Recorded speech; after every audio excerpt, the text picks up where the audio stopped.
तर झाडांची ग्रोथ जास्त झाली असल्यामुळे खूपच तकलीफ होते हे उमलून गेलेले फुलं काढायला, पण महत्वाचं काम आहे त्याच्यामुळे करावं तर लागणारच आहे. ठीक आहे, तर आता तुम्ही हे जे बघताय बेडवरती, तर पर पोल एक 30-40 फ्रूट अशा पद्धतीने सेट झालेले, एवढे फुलं उमलून गेलेले.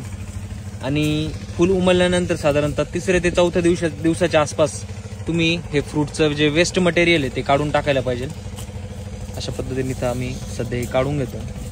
आणि ते वेस्टेज काढल्यानंतर इथं हे जे फ्रूट बघता, ठीक आहे, अशा पद्धतीने एकदम क्लीन होऊन जातं. आणि आता कसं आहे की वातावरण जर खराब झालं आणि पाऊस झाला तर तुमच्या फ्रूटची क्वालिटीवरती याचा परिणाम होऊ शकतो. मुंग्या याच्यामध्ये घर करू शकता. त्याच्यामुळे हे काम टायमिंग झालं पाहिजे, रेग्युलरली झालं पाहिजे. आणि हे काढताना एक गोष्टीची काळजी घ्यायची की जे ताजे फुलं उमललेले तर त्यांचं तुम्ही काढायचा प्रयत्न करू नका, नाही तर ते फ्रूट तुटून येईल. ठीक आहे, आता हे ताजं आहे